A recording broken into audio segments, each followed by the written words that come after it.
이제 마침내 로마로 가게 되는 바울과 그의 일행의 모습을 오늘 본문을 통해서 볼 수가 있습니다.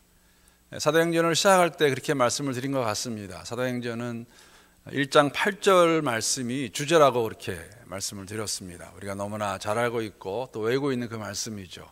오직 성령이 너에게 임하시면 너희가 권능을 받고 예루살렘과 온 유대와 사마리아와 땅 끝까지 이르러 내 증인이 되리라 하시니라. 그 말씀이 어떻게 전개되는가를 보여주고 있는 것이 사도행전이라고 말씀을 드렸고, 땅 끝이라는 그 의미에 사도 바울은 아마 로마를 염두에 두고 있었던 것 같습니다. 로마를 정말로 가기 원했습니다. 원래 계획은 죄수의 몸으로 가려고 계획을 했을까? 그렇지는 않는 것 같습니다. 그러나 사도 바울에게는 그런 마음이 항상 있었습니다. 어디를 가든지 그에게는 어려움과 또 고통이 기다리고 있다는 것. 특히 사도행전 20장 21절 23절 말씀 보게 되면은 그렇게 사도 바울이 예루살렘에 가지 말라는 그 형제 자매들에게 그 말을 들어서 알고 있음에도 불구하고 그가 어떠한 모양으로 있을런지 모르지만은 무엇이 그를 기다리고 있냐에 대해서 이렇게 고백하는 거 우리가 읽을 수 있습니다. 보라, 이제 나는 성령에 매여 예루살렘으로 가는데 거기서 무슨 일을 당할는지 알지 못하노라. 오직 성령이 각성해서 내게 증언하여 결박과 환난이 나를 기다린다 하시나. 원래 사도 바울이 하던 일이 율법을 따라 하나님, 구약의 하나님을 너무나 잘 섬기는 그런 마음가짐으로 예수라는 자가 메시아라 그러고 예수를 쫓는 사람들이 많이 생기니까 그런 사람들 잡아서 핍박하고 감옥에 넣고 하던 사람이었습니다. 우리가 알고 있다시피 그러한 그의 과거의 삶이 있었기 때문에 정말 선택받을 만한 조건의 여지가 하나도 없었죠. 객관적으로 보게 되면 그러한 그를 구해주신 그 주님의 은혜에 그가 감격해서 이러한 모든 것, 목숨을 버리는 것, 복음을 위해서, 복음의 진보를 위해서 자신의 삶을 내드리는 것은 당연한 것으로 여기는지 모르겠습니다. 그래서 사실 예루살렘에 가게 되면은 자세한 건 알 수 없었지만은 그 결박과 죄송합니다. 잘했다 밤에 되면 이렇게 기침이 나와가지고 결박과 환란이 기다리고 있다는 것을 알고 있었고, 그렇지만 그는 땅끝을 가기 원했습니다. 로마. 제가 이 오늘 말씀 이제 로마로 떠나는 바울을 보면서 제 옛날 생각을 좀 해보았습니다. 뭐 특별한 건 아니고요. 제가 지금도 기억나는 것은 어떻게 그 선교에 제가 마음을 가지게 되었을까. 참 우연치 않게 이제 그런 마음을 가지게 되었는데 언젠가 한번 제가 말씀을 드린 것 같아요. 제가 대학교 때 수양회 강사로 오셨던 그 목사님이 선교사님이셨는데 미국 분이셨습니다. 미국 분인데 지금도 생생히 기억이 납니다. 이 복음에 대해서 복음을 제시하고 특히 이제 그 선교에 대해서 말씀하시는데 정말 우리 한국 사람들 표현을 하자면은 감정 다 빼고 그냥 그렇게 아주 단도직입적으로 물어보셨을 때에 저는 그때 거기에 대해서 답을 노를 못 하겠더라고요. 다른 게 아니라 뭐 그분 그렇게 말씀하셨어요. 그 데이비드 브럼이라는, 제가 이름도 깊이 기억하는데 지금은 돌아가셨을 것 같아요. 그때도 벌써 60이 넘으셨던 분이었기 때문에 35년 전쯤이니까 지금은 소천하셨을 것 같습니다. 그런데 그날 그 수양의 마지막 날 그냥 그렇게 말씀하시더라고요. 이 성경이 우리 믿는 모든 사람에게 주어진 것을 믿습니까? 그렇게 물어보시면 대답 안 할 분이, 아니라고 말할 분이 어디 있겠어요? 성경을 어떤 특정 인물에게 주어진 것이 아니라 우리 모든 믿는 자들에게 주어진 하나님 말씀으로 맞습니까? 그래서 저도 마음속에서 맞습니다 이렇게 대답을 했고, 그러나 나중에 이제 그분이 하신 말씀이 다른 게 아니라 마태복음 28장 말씀을 읽으시면서 18절, 19절, 20절 말씀에 너희는 가서 모든 족속으로 제자를 삼아, 그렇게 그거를 읽으신 다음에 하는 말이 무슨 말씀이셨냐면은 여기서 예수님께서 가라고 말씀하는데 여러분 예수님이 가라고 하면 안 간다고 말할 수 있겠습니까? 그렇게 또 물어보시길래 저는 그냥 또 가볍게 제 마음 안에서 예수님이 가라면 가야지 어떻게 안 갈 수 있겠습니까? 그래서 끄떡거렸어요. 거기까지는 참 좋았는데 그 다음에 이제 그분이 하신 말씀이 이제 제 진로를 바꾸죠. 그런 마음의 그 다짐 또 예스하시는 분들은 그 자리에서 일어나시기 바랍니다. 그렇게 말했을 때에 우리 보통 제가 그 한국 분들은 우리가 그런 게 많이 있죠. 이렇게 이제 무슨 부흥회 때나 수행회 같은 데 가서 마지막 날 그런 헌신하게 되면은 보통 불도 좀 다 끄고 이렇게 음악도 나오고 그렇게 하는데, 그래서 우리 저 임원 하나가 대학부 임원이 불을 끄려고 그랬더니 불 끄지 말라고 그러더라고요. 자기를 쳐다보래. 그러면서 일어나라고 그래가지고 망설이다가 일어난 적이 있습니다. 그래서 그때 사실은 그런 마음이 있었는데, 많은 분들이 이제 그런 말씀 저한테 물어보셨어요. 왜 중국을 가게 됐냐? 중국 가게 된 것도 그냥 우연히 가게 된 겁니다. 제가 뭐 꼭 중국을 꼭 가겠다 가는 건 아니었어요. 그러한 그 헌신이 쓴 다음에 나가서 보고 와야겠다. 정말 하나님이 나를 부르시는가. 그래서 여러 나라를 제가 가보기 원했었는데 왜 중국을 갔냐면요. 제가 말씀드린 것 같은데 저는 졸업식을 못 갔습니다.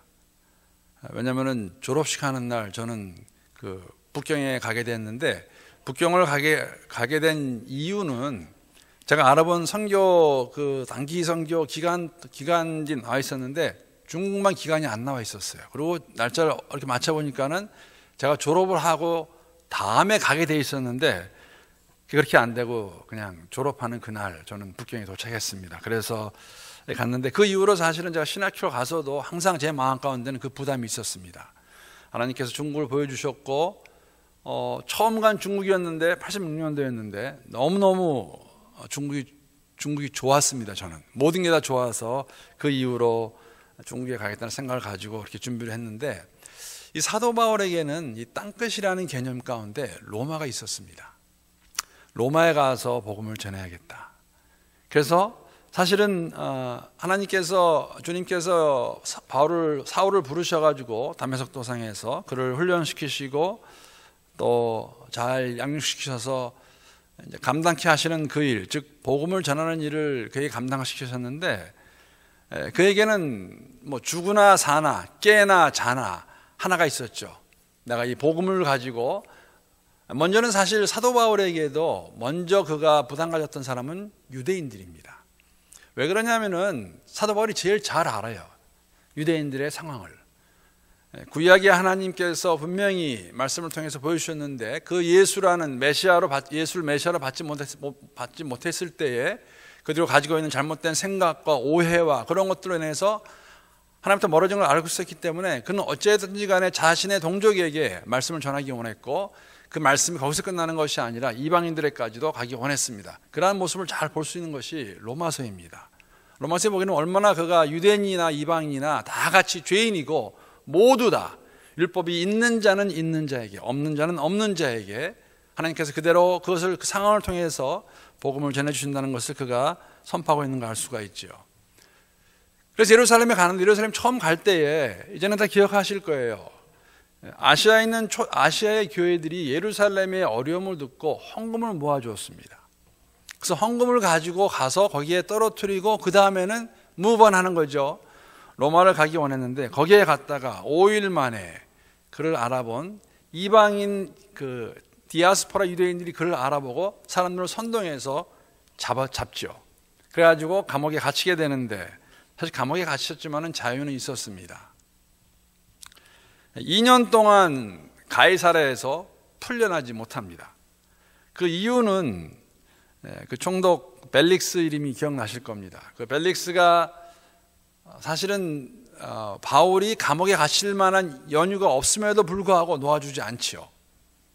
그 이유 중에 크게 이제 세 가지가 있습니다. 첫째는 뭐냐면은 이 사도 바울을 자신의 정치적인 어떤 그 입지를 다지기 위해서, 특히 이 유대인 그 산헤드린 공회원들하고의 관계에 있어서 내가 바울을 데리고 있다. 왜냐하면 공회원들은 그 유대인 지도자들은 바울을 죽이기 원했습니다. 기억나시지 않습니까? 40명의 사람이 우리가 바울을 죽이기까지는 먹지도 않고 마시지도 않겠다 하는 그러한 그렇게 결성한 특공대도 있었어요. 그래서 그들에게 보여주는 것이죠. 내가 데리고 있다. 이 바울은 내 죄수라는 거 보여주면서 정치적으로 좋은 입지적으로 만들어 보기 위해서 데리고 있었고, 또 다른 큰 이유 중에 하나는 계속 불러다가 이렇게 이야기를 하는데 벨릭스가 원했던 게 뭐가 있냐면은 바울이 뇌물을 줄까 해서, 돈을 줄까 해서. 그러니까 거죠. 내가 너를 풀어줄 수 있다. 그러니까 네가 나한테 잘 보이고 나한테 돈을 좀 쓰면은 내가 너를 풀어줄 수도 있는데, 그러한 마음이 있어가지고 2년 동안 이제 가이사랴에 있습니다. 물론 다른 이유도 하나가 있습니다. 다른 이유는 뭐냐면은 이 당시에 예수에 대한 소문은, 또 예수에 대한 소문과 또 이 초대교회 교회들을 통해서, 또 사도들을 통해서, 또 바울 같은 자가 예수를 믿게 됨으로써 이 당시 이 지역에는, 팔레스타인 지역에는 예수에 대한 소문이 있었고 알견하는 마음이 있었던 것이죠. 그래서 벨릭스도 사실은 예수에 대한 궁금증이 있었습니다. 그래서 바울을 통해 듣기 원했던 것이죠. 그러한 이유로 인해서 사도 바울은 2년 동안 가이사랴에서 자유가 있긴 하지만 감옥생활 같은 그런 수감생활을 하게 되고, 이제 2년이 되어서 그가 로마로 가게 됩니다. 여러분, 오늘 본문 말씀은, 28장의 말씀은 그냥 이야기입니다. 특별한 사건은 아니에요.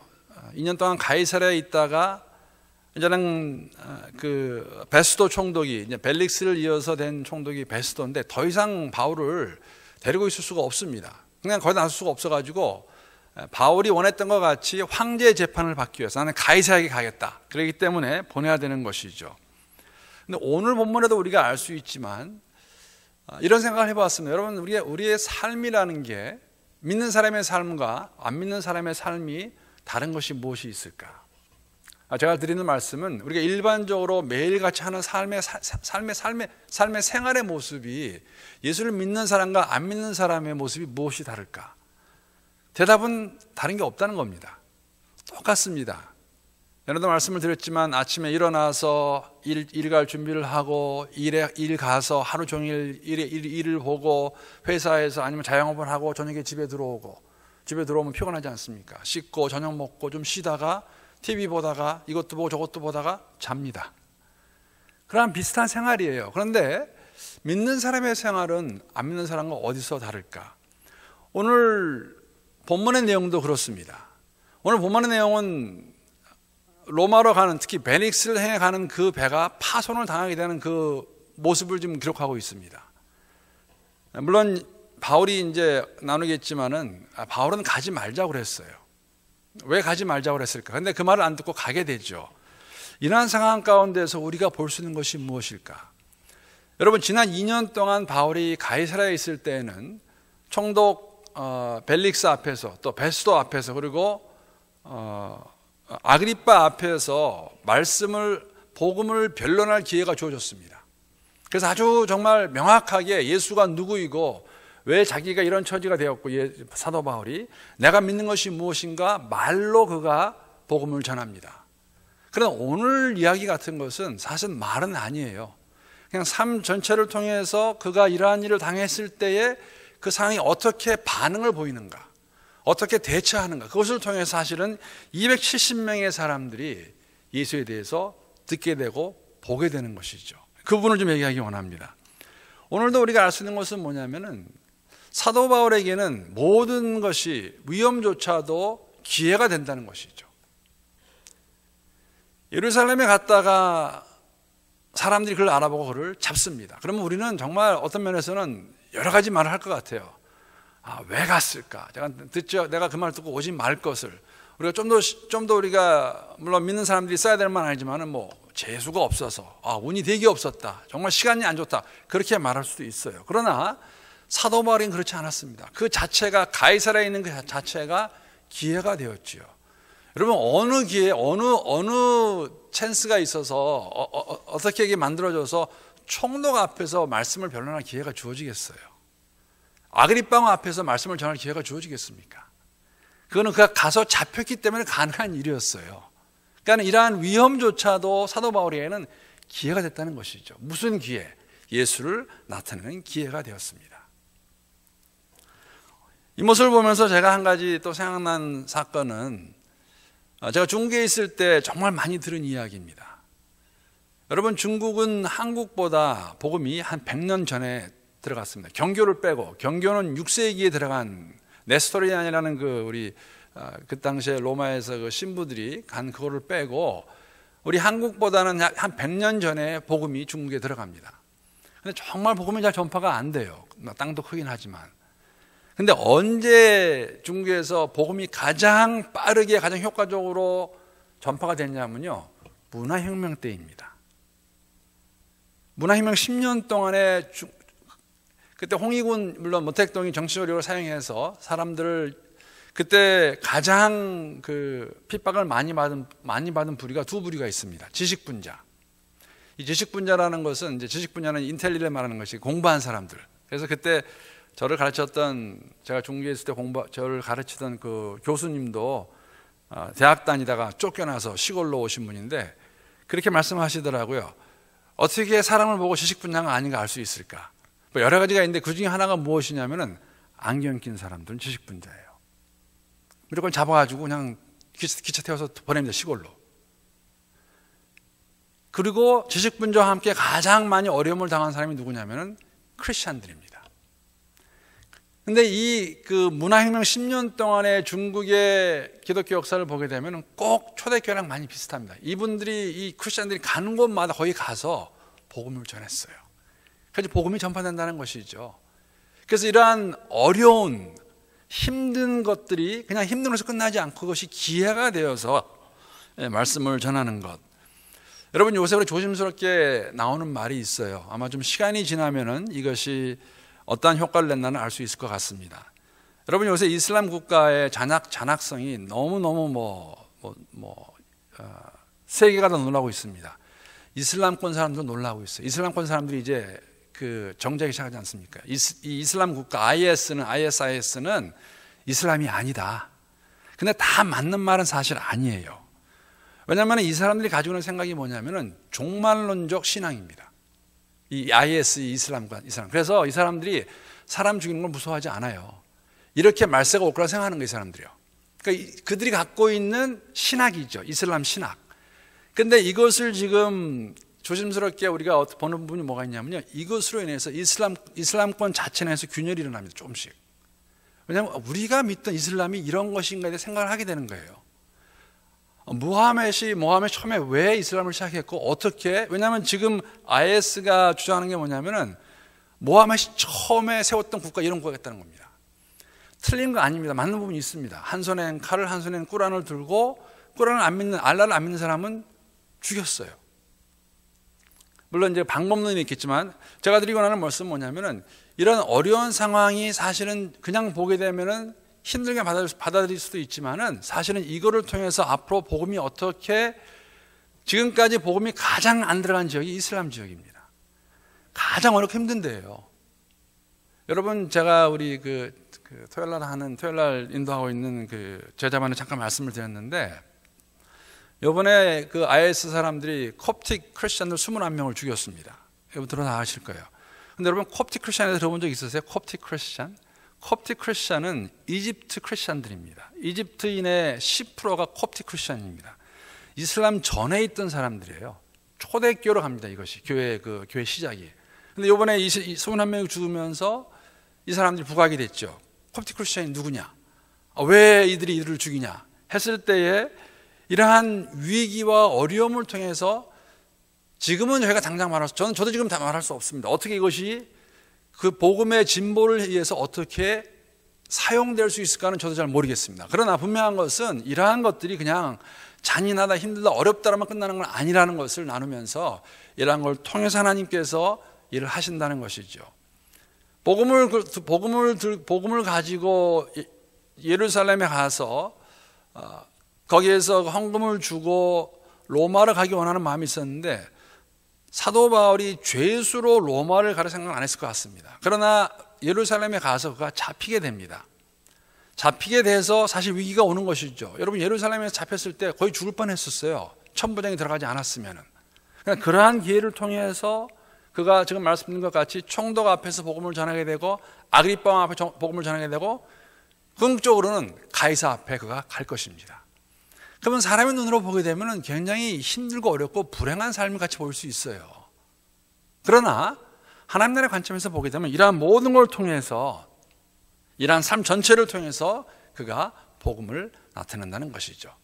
우리의 삶도, 저의 삶도 그러면 좋겠습니다. 이 땅에 살면서 우리가 원치 않고 계획하지 않은 일들이 종종 있어요. 그럴 때마다 좌절하고 힘들어하고 어려워하고 그런 것에서 끝나는 것이 아니라, 그럼에도 불구하고 하나님께서 이러한 모든 상황을 어떻게 당신의 영광을 위해서 사용하실 것인가 하는 자그마한 기대가 있다면, 그리고 하나님께 의존하는 마음이 있다면, 의지하는 마음이 있다면 하나님께서 이런 모든 걸 통해서 당신의 영광을 받으신다는 것이죠. 사실은 바울은 풀려날 기회가 있었습니다.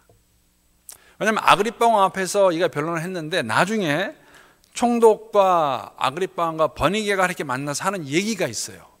이게 26장 마지막 부분인데, 26장 30절에서 32절 말씀에 이렇게 지금 그 총독 베스도와 그리고 버니게와 아그리파 왕이 이제 말하는 것이죠.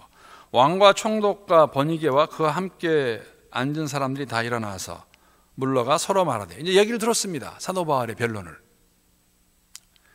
이 사람은 사형이나 결박을 당할 만한 행위가 없다 하더라. 이 아그리빠가 베스도에게 이르되, 이 사람이 만일 가이사에게 상소하지 아니하였더라면 석방될 수 있을 뻔하였더라 하니라. 이게 사람의 생각이죠. 뭐냐면 바보 같은 바울, 가이사에게 가서 하지 않겠다 그러면은 지금 당장 풀려날 수 있는데, 그러면 그냥 제 몸이 될 텐데 라고 한 것이 사람의 생각이에요. 아그리빠 왕의 생각이고 베스도의 생각이고 버니게의 생각입니다. 그런데 바울은 그렇게 하지 않았어요. 나는 가기 원한다는 것이죠. 어떠한 모습으로든지 간에 로마까지 가서 내가 복음을 전하겠다. 그래서 그 얘기가 나오고, 이제는 그 2년 만에 로마로 가게 됩니다. 총독 벨릭스는 2년을 데리고 있었는데, 아마 벨릭스가, 제가 이런 엉뚱한 생각 해봤어요. 벨릭스가 베스도에게 무슨 말 해줬을까? 아마 그랬을 것 같아요. 내가 2년 동안 데리고 있어 봤는데 바울 나올 게 아무것도 없어. 그렇게 불러다가 얘기를 해봐도 돈도 오는 것도 아니고 그냥 빨리 로마에 보내는 게 좋을 것 같아. 그래서 아마 총독 베스도는 이러한 기뜸을 벨릭스에게 듣고 지금 보내게 됩니다. 그래서 오늘 본문 보게 되면 적어도 3명의 사람이, 적어도 바울을 동행하는 2사람의 이름이 나옵니다. 하나는 누가입니다. 누가가 나오고, 또 다른 사람은 아리스다고라는 사람이 나옵니다. 데살로니가 사람 아리스다고. 아리스다고는 어디서 처음에 이름이 나오냐면요, 사도행전 19장에 보게 되면은 사도 바울과 함께 있었던 에베소시에서 바울과 함께 죽을 뻔했던 사람이 아리스다고입니다. 아리스다고. 근데 이 아리스다고가 아마 그 이후로, 에베소 이후로 바울과 함께 있어서 밀레도도 갔다가, 그리고 예루살렘에도 갔다가, 두로에 갔다가, 가이사랴에 갔다가, 예루살렘에 갔다가, 그리고 가이사랴 다시 돌아가서 거기서 2년 함께 있고, 지금 이제 아리스다고는 죄인은 아닙니다. 왜냐하면 유대인들이 고소한 사람은 바울이었어요. 그러나 아리스다고는 바울의 동역자로서 가이사랴에서 같이 2년 있었고, 그 다음에 이제 로마까지 같이 가는 것이죠. 아마 총독이 그렇게 배려를 한 것 같습니다. 그래서 다시 한번 제가 여기서 또 느끼는 건 뭐냐면은, 여러분, 우리가 주일을 할 때에, 주일까지 우리가 이렇게 거창한 말 안 쓰더라도 이 믿음의 여정을 걸어갈 때, 함께 믿음 생활할 때, 제가 2주 전에도 말씀을 드린 것 같은데, 함께하는 이 형제자매가 있다는 것은 굉장히 큰 축복입니다. 가이사랴에서도 누가도 있었지만은 이 아리스다고 여러분, 오늘 제가 다시 이 본문에서 이렇게 말씀을 드리기 전까지는 저도 사실은 아리스다고 누군지 잘 몰랐어요. 아리스다고라는 몇 번 이름 나오지 않는 그런 동역자가 그에게 있었습니다. 그래서 오늘 본문에서 제가 한 가지 잠깐 생각하기 원하는 것은 2 단어입니다. 말씀드렸어요. 오늘 본문의 내용은 사도 바울이 2년 동안 가이사랴에 있다가 로마로 가는 여정 가운데서 배를 타고 가다 일어난 사건입니다. 그냥 이야기예요. 그냥 일이 이렇게 터졌습니다. 그럼 이 이야기를 가지고 하나님께서 우리에게 주시는 것은 무엇이 있을까 했을 때, 저는 오늘 본문 14절과 22절에서 2 단어를 잠깐 함께 나누고 오늘 말씀 마치기 원하는데, 14절 보게 되면은 얼마 안 되어 섬 가운데로부터 유라골로라는 광풍이 크게 일어나니 라고 이제 광풍이 나옵니다. 유라골로라는 광풍. 사도 바울의 삶에 사도 바울이 타고 있는 배가 광풍을 만나는 것이죠. 그냥 바람도 아니라 광풍이다. 광풍. 굉장히 큰 파도. 22절에 보게 되면 그러한 가운데에서 사도 바울이 그들 향해서 이렇게 말합니다. 내가 너희를 권하노니 이제는 안심하라. 너희 중 아무도 생명에는 아무런 손상이 없겠고 오직 배뿐이라 라고 나와 있습니다. 27장을 읽어보시게 되면은 이제 재미있는 이야기가 나오죠. 왜 이 사람들이 광풍을 만나게 되는가? 이제 이유가 몇 가지 있습니다. 오늘 본문 시작은 남풍 순풍이 나와요.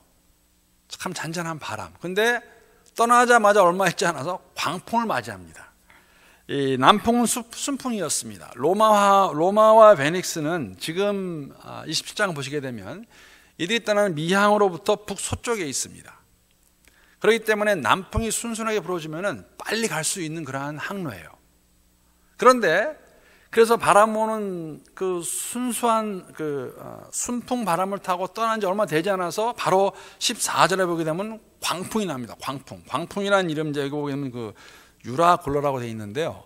유라굴로는 라틴 말입니다. 라틴 말로 북동이라는 의미가 있어요. 그러니까는 북쪽에서 오는 바람입니다. 그러니까 지금 가야 되는 것에 반대서 바람이 부르는 것이죠. 그래서 배가 가지를 못하는 것이에요. 지금 다 차비를 해가지고 270명이라는 사람이 배를 타고 지금 베닉스에 가서 겨울을 나고 그 다음에 로마를 가기 원하는데 떠날 때는 분명히 순풍이었어요. 근데 떠나자마자 바로 북동쪽에서 광풍이 내려와서 그들이 가는 그 길을 막고 못 가게 합니다. 그게 오늘 이제 본문에 처음에 나오는 것이죠. 이 배 이름이 알렉산드리아 호입니다. 왜 그러면 광풍을 맞이하게 되는가? 여기 본문을 보게 되면은 거기에서 물을 흘렸습니다. 자, 차가지고.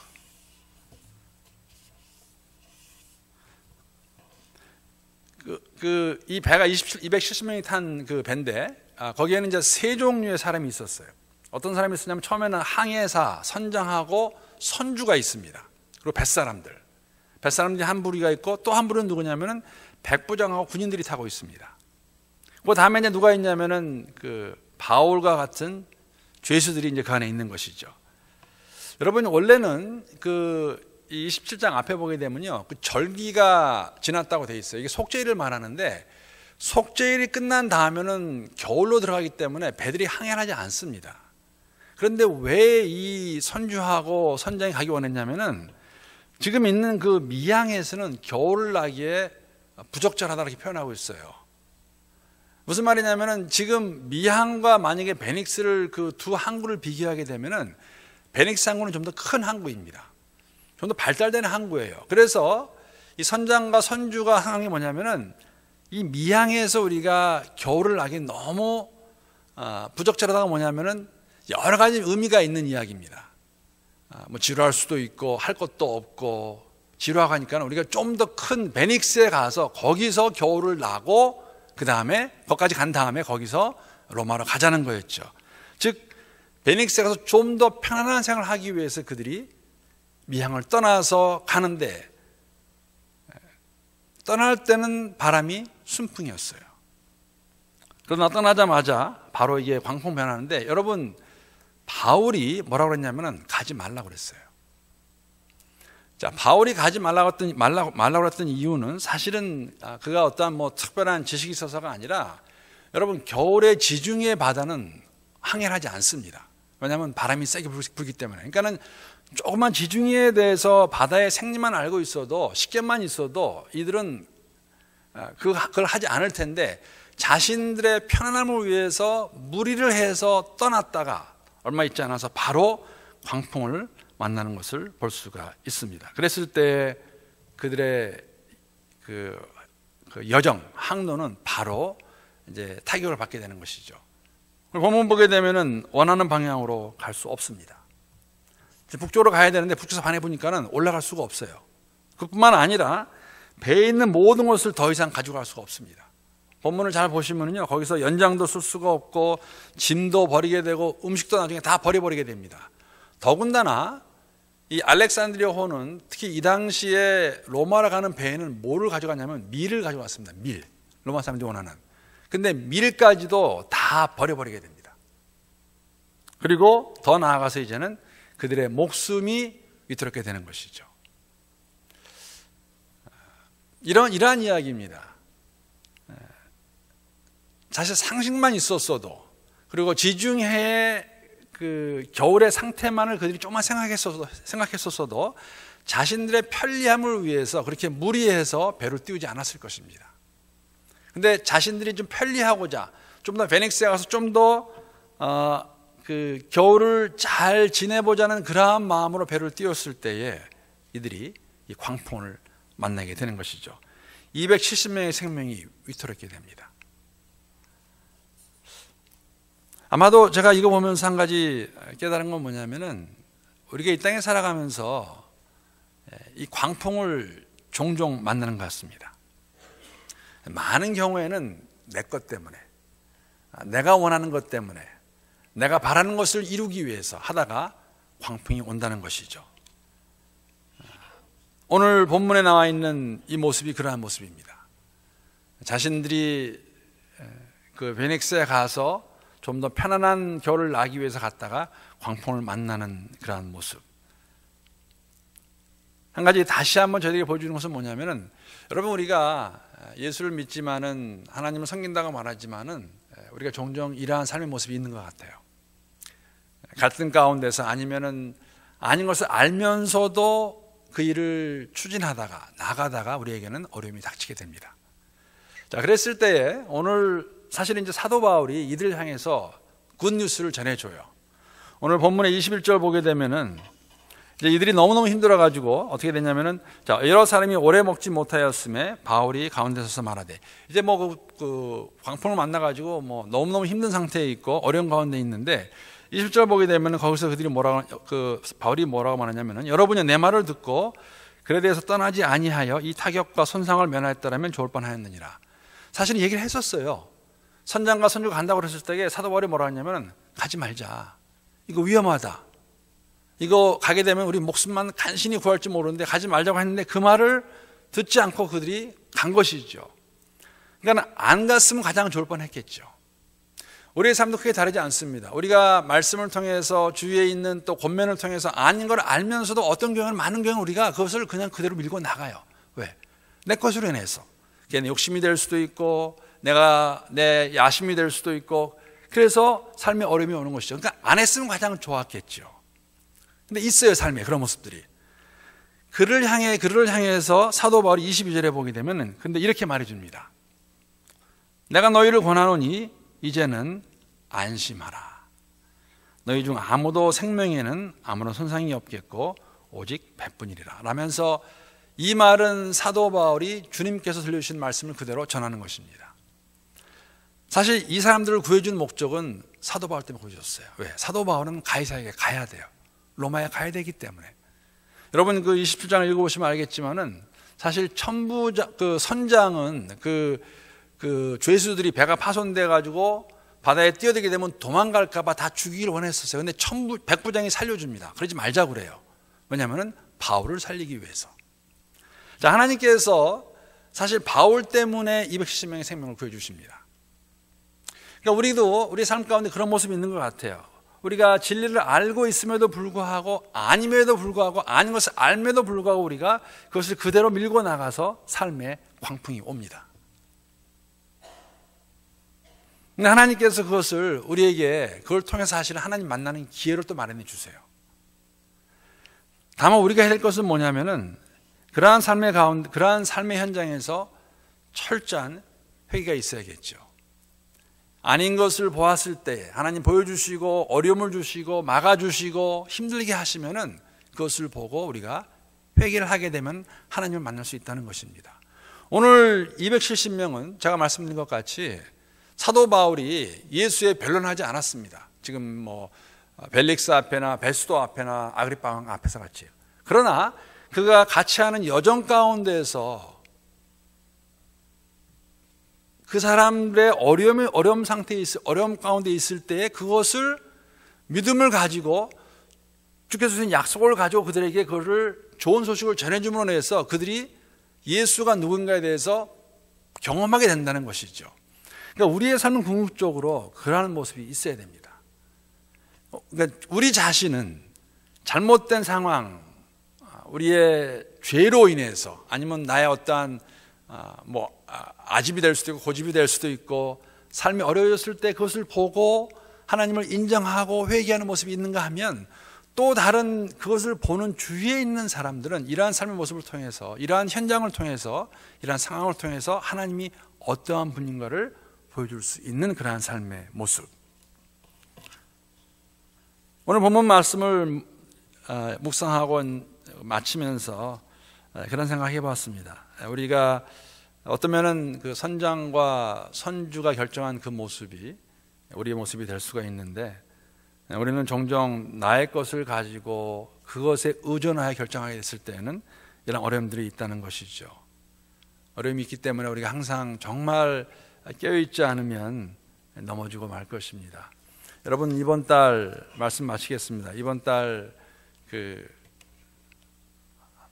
구영 예배에 함께 볼 말씀이 그 다윗의 그 고백 시입니다. 시편 51편 말씀인데 시편 51편의 고백을 이해하기 위해서는 다윗이 그 한 행동, 특히 사무엘 하에 나와 있는 그 기록을 보아야 되는데 여러분 거기에 보게 되면은 이렇게 써놨어요.